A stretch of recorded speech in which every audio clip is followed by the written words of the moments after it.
Most mornings, somewhere in a kitchen, a blender hums to life and turns a handful of fruit and a splash of liquid into something quick and easy to drink. For most people, that smoothie is about convenience, about getting something into their body before they rush out the door. But there's a quieter, more interesting story happening inside that blender, one that involves trillions of microscopic organisms living in your digestive tract, and a growing body of research suggesting that what you blend into your morning drink might matter more than most people realize.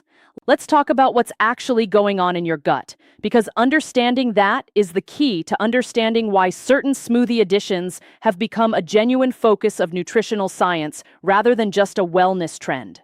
Your digestive tract is home to what scientists call the gut microbiome, an enormous and diverse community of bacteria, fungi, and other microorganisms, numbering in the trillions, that live primarily in your large intestine. For a long time, doctors mostly thought about gut bacteria in terms of digestion alone. But research over the past 2 decades has revealed something much bigger. This microbial community appears to influence immune function, inflammation levels throughout the body, mood regulation through what's sometimes called the gut-brain axis, and even how efficiently your body extracts and uses nutrients from food. A diverse, balanced microbiome, one with a wide variety of different bacterial species living in reasonable proportion to each other, tends to be associated with better health outcomes across the board. An imbalanced microbiome, sometimes called dysbiosis, where certain bacterial populations dominate at the expense of others, has been associated in various studies with digestive discomfort, increased inflammation, and a range of other health concerns that researchers are still actively mapping out. So the practical question becomes, what can you actually do through diet to support a healthier, more diverse gut microbiome? And this is where the smoothie comes back into the conversation, because a blender turns out to be a remarkably efficient tool for getting gut-supportive ingredients into your daily routine. The single most well-established category of smoothie addition for gut health is fiber, and specifically a type of fiber called prebiotic fiber. Here's the distinction that matters. Probiotics are live bacteria, the kind you'd find in yogurt or fermented foods that add beneficial microorganisms directly to your gut. Prebiotics, on the other hand, are not bacteria themselves. They're a type of fiber that your own digestive enzymes can't break down, which means they travel through your stomach and small intestine largely intact and arrive in your large intestine still whole. Once there, the bacteria that already live in your gut ferment this fiber, using it as fuel. In a very real sense, prebiotic fiber is food for your gut bacteria, not food for you directly. This matters because the byproducts of that fermentation process, particularly compounds called short-chain fatty acids, appear to have meaningfully positive effects on gut lining health and on systemic inflammation. When researchers talk about feeding your gut bacteria well, they're talking about this exact process, giving the beneficial bacteria already living in your intestines the raw material they need to thrive and to produce these beneficial fermentation byproducts. So what should you actually add to your smoothie to deliver meaningful prebiotic fiber? Several ingredients consistently show up across nutritional research as strong choices, and the good news is that most of them are inexpensive, widely available, and blend easily. Bananas are one of the most accessible and well-studied options, particularly slightly underripe bananas, which contain a specific type of fiber called resistant starch, in addition to regular dietary fiber. Resistant starch behaves somewhat like prebiotic fiber, resisting digestion in the small intestine and arriving intact for bacterial fermentation in the large intestine. As bananas ripen, some of this resistant starch converts to simple sugar, which is part of why slightly green or just ripe bananas tend to offer a different fiber profile than very ripe spotted ones. Oats are another excellent addition, and they bring something specific to the table, a soluble fiber called beta-glucan. Beta-glucan has been studied extensively, not just for gut health, but for its effects on cholesterol and blood sugar regulation as well, making it a particularly efficient single ingredient that touches multiple aspects of metabolic health simultaneously.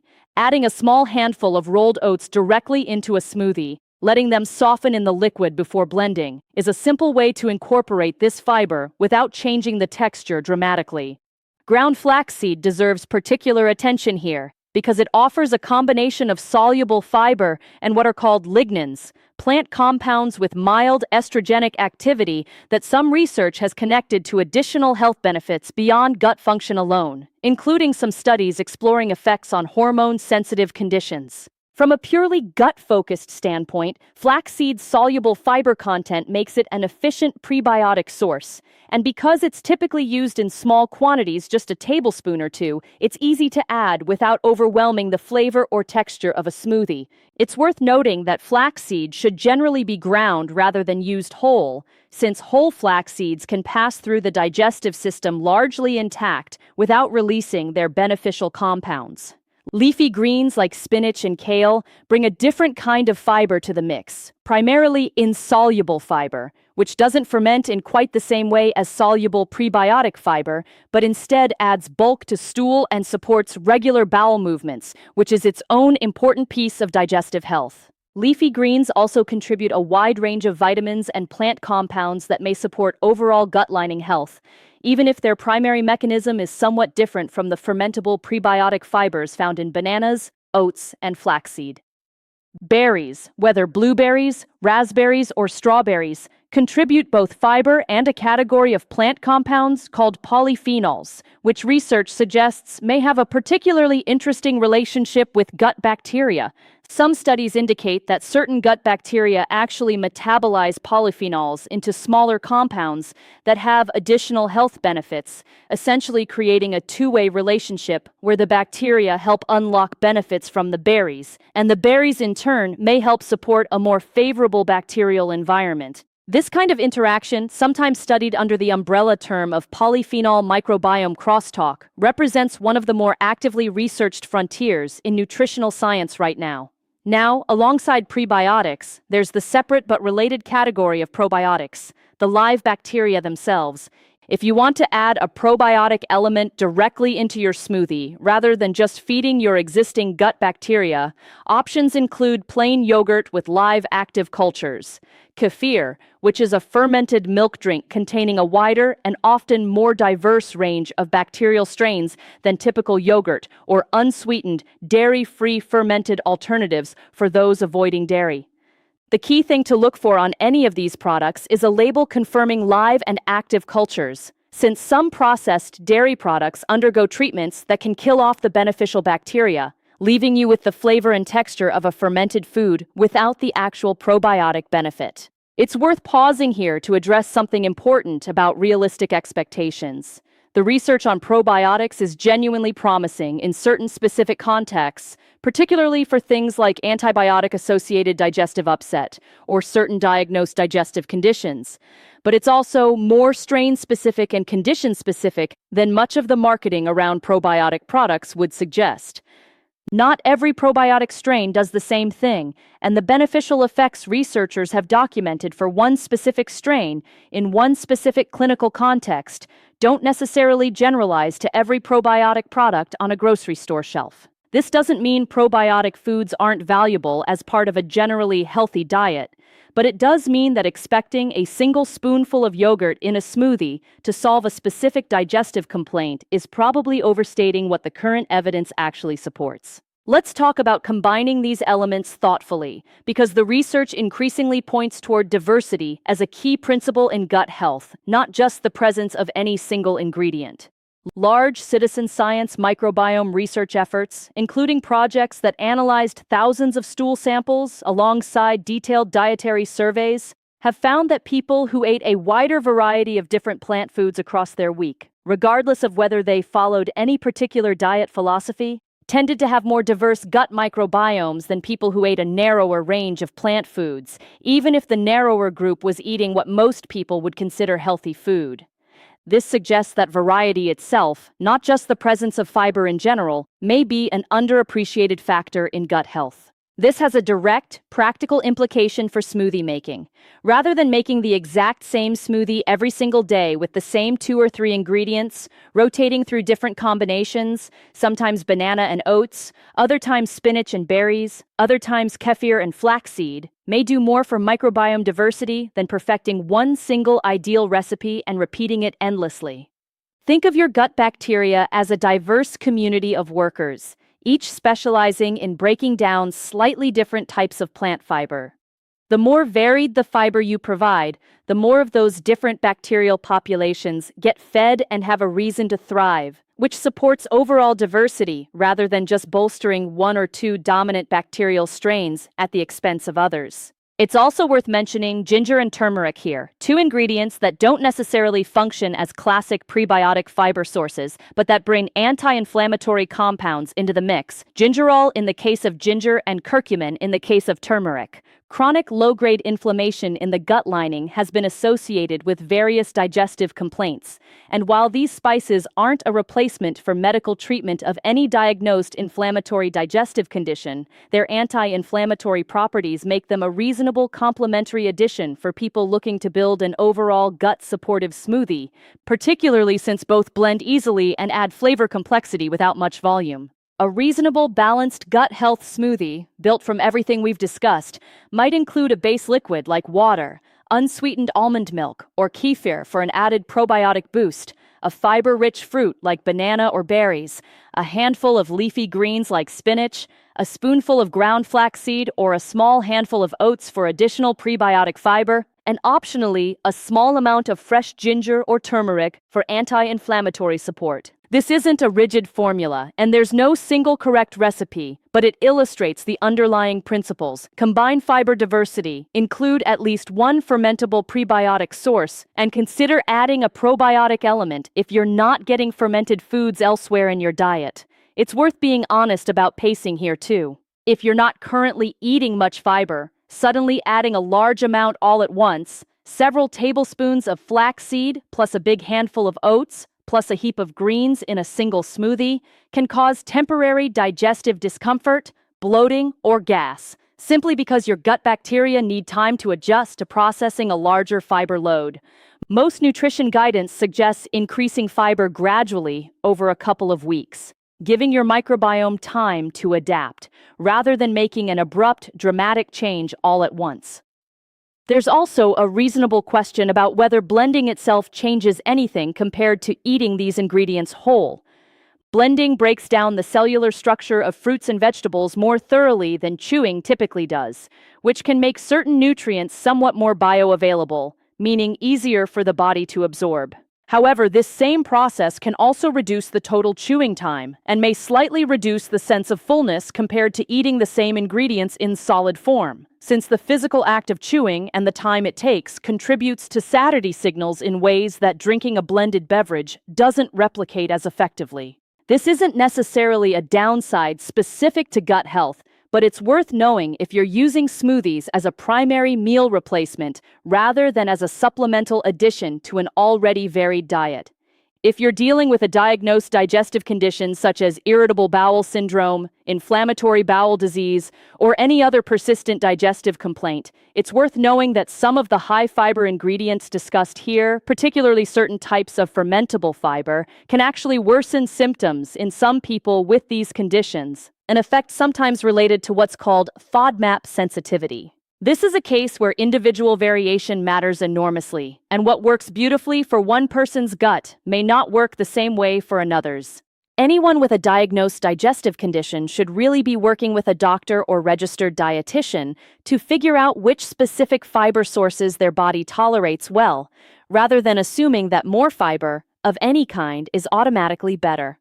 Let's also take a moment to talk about hydration, because it's an underrated piece of the gut health puzzle that often gets overshadowed by conversations about specific superfoods and trendy ingredients.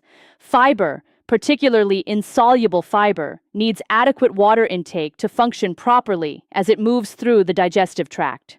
Without enough fluid, increasing fiber intake can actually worsen constipation rather than relieving it, since the fiber absorbs available water and can become difficult to pass if there isn't enough liquid moving through the system overall. This is part of why a smoothie, which inherently combines fiber-rich, solid ingredients with a liquid base, can be a particularly efficient delivery method for fiber compared to eating the same ingredients dry, since the liquid is built into the format from the start. It's also worth touching on the role of sleep and stress in gut health, even though neither one is something you can blend into a smoothie, because the gut-brain connection works in both directions. Chronic stress has been associated in various studies with changes in gut motility and shifts in microbiome composition, and poor sleep has similarly been linked to less favorable bacterial diversity in some research. This doesn't diminish the value of a thoughtfully built smoothie, but it's a reminder that gut health is genuinely systemic, influenced by far more than diet alone. Even though diet remains one of the most directly controllable levers available to most people on a daily basis. Let's also unpack a question that comes up constantly. Does the order in which you add ingredients to the blender actually matter? From a pure nutrition standpoint, no. The order of ingredients going into the blender doesn't change their nutritional content.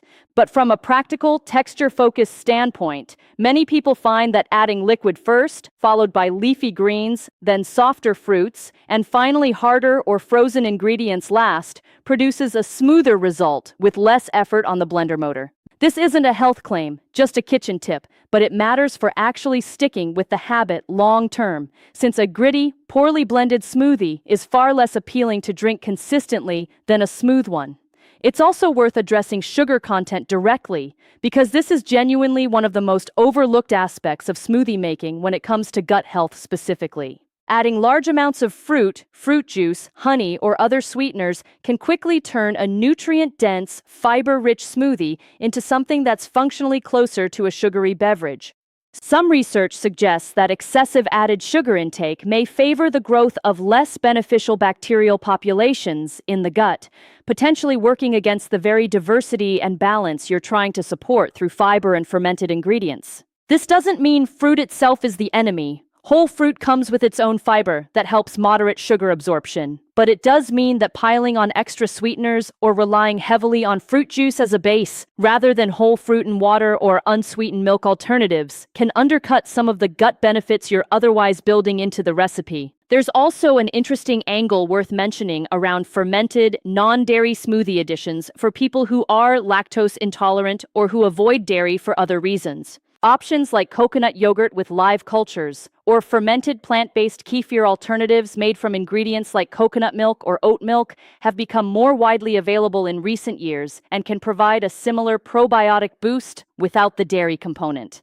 The bacterial strains used in these products can differ somewhat from traditional dairy-based fermented foods, and research on plant-based fermented products specifically is still a smaller and newer body of evidence compared to the much larger research base behind dairy yogurt and kefir. But early findings suggest they can still meaningfully contribute live beneficial bacteria to the diet. Finally, it's worth saying something about consistency versus perfection, because this applies to nearly every area of nutrition, but feels especially relevant here.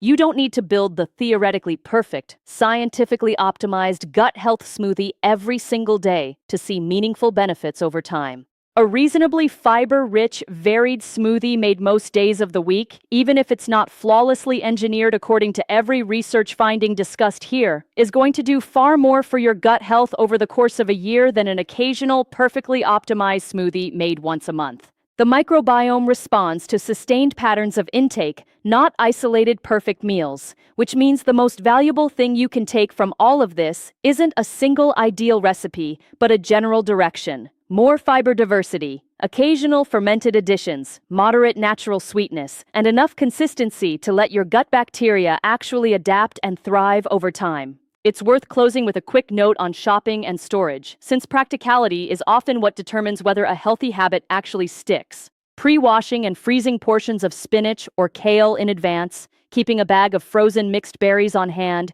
and storing ground flaxseed in the refrigerator or freezer to prevent it from going rancid are all small logistical choices that make it far easier to maintain a varied, fiber-rich smoothie rotation on busy mornings, rather than needing to shop fresh for every single ingredient every single day. Oats keep well at room temperature in a sealed container for months, making them one of the most convenient pantry staples to always have available. None of this is groundbreaking science, but it's the kind of practical detail that often determines whether a research-backed habit actually survives contact with a real busy life.